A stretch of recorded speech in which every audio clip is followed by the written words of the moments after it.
भागवत महापुराण की जय। कृष्ण कन्हैया लाल की जय। राधा रानी की जय। भगवान श्री कृष्ण के सभी भक्तों को राधे राधे। जय श्री कृष्ण।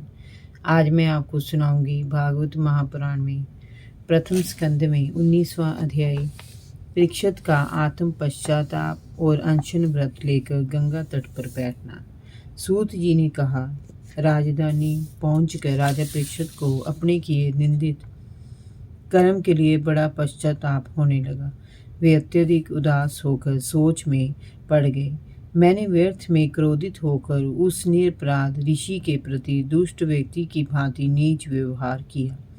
मुझे कदापि ऐसा नहीं करना चाहिए था। अब जो विपत्ति मुझ पर आने वाली है, मुझे उसका साहस के साथ सामना करना चाहिए। तभी मैं अपने पाप का प्रायश्चित कर पाऊंगा। बहुत दिनों से इस लोक में मैं भोग विलास में लिप्त था।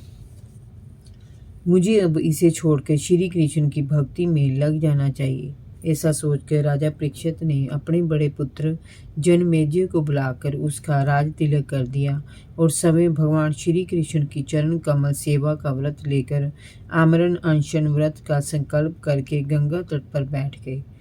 उस समय तीनों लोकों को पवित्र करने वाले बड़े बड़े महानुभाव वहां पधारने लगे। महर्षि अत्रि, वशिष्ठ, विश्वामित्र, चैवन ऋषि, अरिष्ट, नेमि, भृगु, अंगिरा, पराशर, परशुराम, मेघातिथि, देवल, भारद्वाज, गौतम, पिप्लाद, मैत्रेय, औरव, अगस्त्य, व्यास जी, देवऋषि नारद आदि महर्षियों का आगमन वहां होने लगा। राजा ने सभी का यथोचित स्वागत किया और उनकी चरण वंदना की। राजा परीक्षित ने उन्हें आसन देकर प्रार्थना की, हे ऋषिवर, मेरा समस्त राजाओं में परम सौभाग्य है कि मुझे आपके साहचर्य और कृपा का अवसर प्राप्त हुआ है।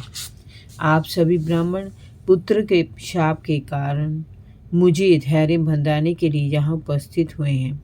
हे विप्रवर, मैंने अपने चित्त को भगवान श्री कृष्ण के चरणों में समर्पित कर दिया है। आप लोग मुझे माँ श्री गंगा जी के शरणागत जानकर मुझ पर अपना अनुग्रह प्रकट करें। तक्षक मुझे डस ले, इसकी मुझे कोई चिंता नहीं है। मैं आपके श्री चरणों में प्रणाम करके आपसे यही प्रार्थना करता हूँ कि मुझे कर्मवश चाहे जिस योनि में जन्म मिले, पर भगवान श्री कृष्ण के चरण कमलों में मेरा अनुराग बराबर बना रहे। जगत के सभी जीवों के प्रति मेरे मन में मैत्री भाव बना रहे। आप सभी मुझे ऐसा आशीर्वाद देने की कृपा करें कि मेरा मन पुण्य ऐसे दुष्कर्मों में ना लगे। सूत जी ने कहा, पृथ्वी के सम्राट को इस प्रकार आमरण अनशन करते देखकर स्वर्गलोक से देवगण उन पर पुष्प वर्षा करने लगे। सभी उपस्थित ऋषि मुनियों ने राजा परीक्षित की मुक्त कंठ से प्रशंसा की। उन्होंने कहा, हे राजे शिरोमणि, भगवान श्री कृष्ण के गुणों से प्रभावित हो उनकी सेवा में अनुरक्त होना पांडु वंशियों का स्वभाव है। आपके लिए राज्य मोह को छोड़ देना कोई आश्चर्य की बात नहीं है।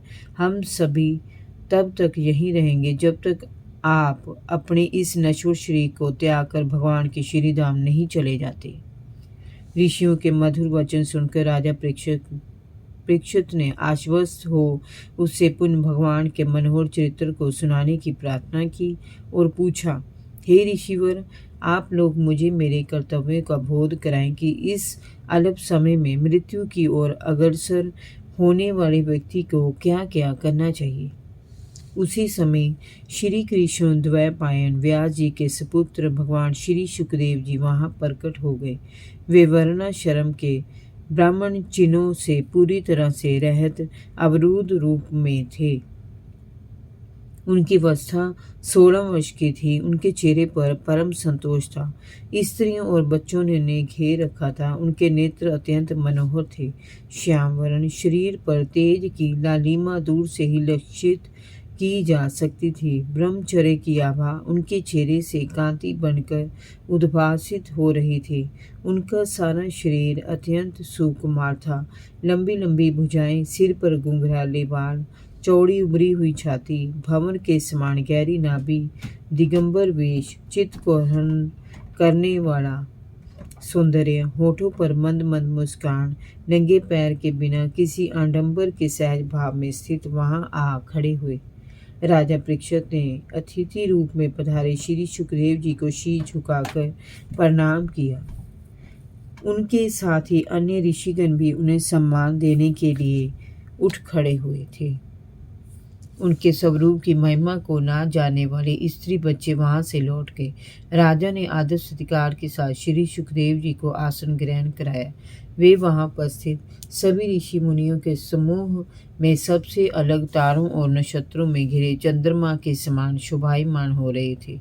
जब श्री सुखदेव जी शांत भाव से बैठ गए तब भगवान के परम भक्त राजा परीक्षित ने उनके चरणों में सिर नवाकर प्रणाम किया और खड़े होकर प्रार्थना की, हे ब्रह्म स्वरूप ऋषिवर, मेरा परम सौभाग्य है कि अपराधी क्षत्रिय होने पर भी मुझे आप जैसे महात्माओं की संगति के लायक समझा गया है।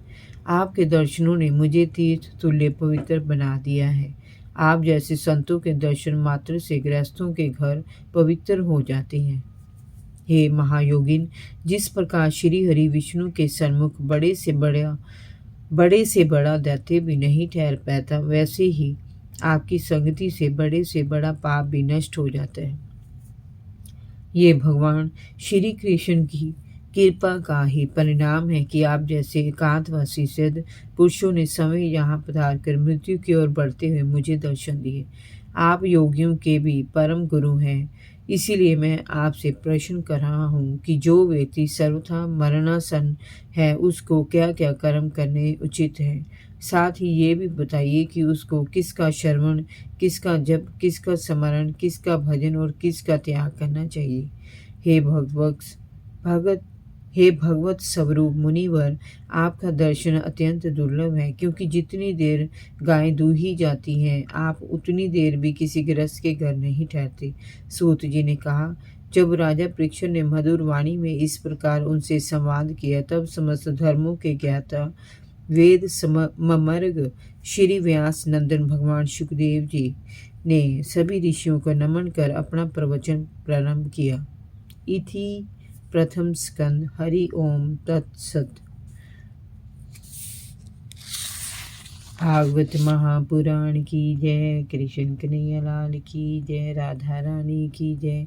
भगवान श्री कृष्ण के सभी भक्तों को राधे राधे। जय श्री कृष्ण।